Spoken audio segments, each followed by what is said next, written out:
All right, we are walking on the wild side with the Croc Couple. I'm so happy to welcome back once again Cherie and Vincent Rose to the Morning Blend. Good morning, great to have you back. Good morning, great to be back. Brought a couple of friends with you this morning. Do you want to introduce them? We're talking safe with Snappy today. You've got Snappy, right, Cherie? Snappy right here, and her mouth is taped very lightly with electrical tape, not hurting her at all, to keep her from snapping at everybody. And a lot of people have questions about that too. Why electrical tape, or why is that the method?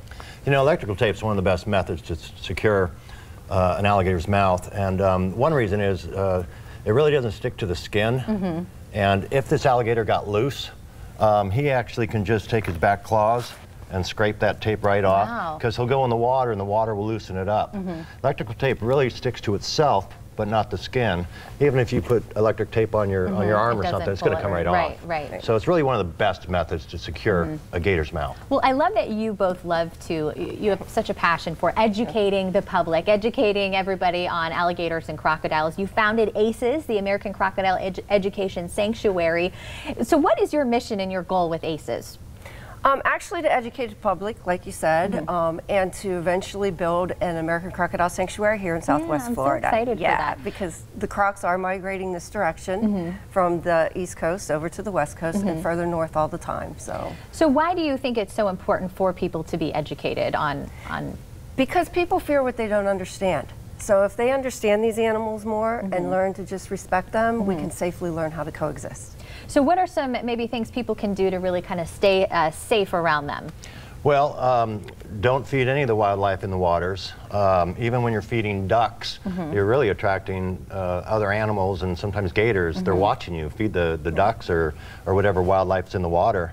Don't clean your fish scraps in the same place all the time. Right, and you guys, we talked about this before, which I was kind of surprised at, because that's even kind of considered feeding them, right? Yes. Indirectly. As attracting them, right. Yeah. And because they have this is the only reptile with a developed cerebral cortex, meaning they're going to plan, plot, think, remember, and watch that fisherman clean his fish at the same time every week. It's incredible so at one point, that gator's going to come up and cause some trouble. So if you were going maybe out to the water or the dock or whatever your morning routine is at 8 o'clock every morning, they're going to kind of observe your behavior and know exactly what to do.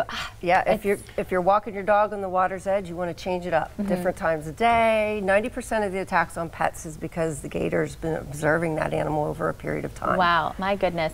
It's funny too, I mean, I know people who were born and raised here who like to get into the water with their dogs. I can't imagine that's the safest thing to do, is it? I wouldn't recommend it. Pets attract them. A gator has ISOs, integumentary sensory organs. They detect vibration, movement in the water, and that excites... And they can do that underwater, right? Yes. You don't have to see them for that to be happening. And that excites the alligator.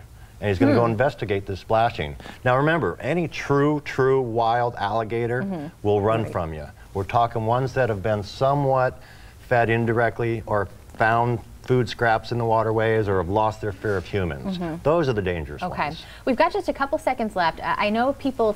Can I hold this one? Ooh, yay! Snappy. Okay, you said on my arm last time, right? Yep, just like that. This is Snappy. Oh my goodness, how cool. People kind of tend to panic when they get this close to a gator, if they see one in their yard. What can they do, and how can you guys help them if they spot one and are maybe feeling a little threatened or concerned? What would be maybe your advice? Feel free to call us. I mean, if somebody's in immediate danger, please call SNAP with FWC. Okay. But if you feel like because they will come, and if it's over 4 feet, they will take that animal away. Most of the time it's actually put down. Sometimes now they're starting to put laws in where they can be sent to a farm. But if you're not sure and you don't want the animal necessarily taken away and you just want to be sure people are safe or get some tips, call us. Okay. Call ACES, we'll come, we'll assess the situation, we'll check it out, we'll let you know if we think it's really dangerous situation or not. We're not going to capture the animal because we are not permanent at this point. And you mentioned quickly as we go here, because I'm so excited for you guys to kind of open your animal sanctuary here. I know you're looking for the land, but is there anything our viewers can do to help with that as we close here? call us if you have some property. Yeah, we're looking for swampland. 5 to 10 acres of swampland in Florida. You guys know the spot they're looking for. You've got their information on the screen here. I'm going to get more acquainted with Snappy here as we go to break. Pretty cool. What do you think, guys? Thank you so much. So great to have you both. And we're going to have you back next week, so stay tuned for more on the Croc Couple here. And if you want to learn more about them, they have a pretty incredible story. I really suggest you go to their website to learn more.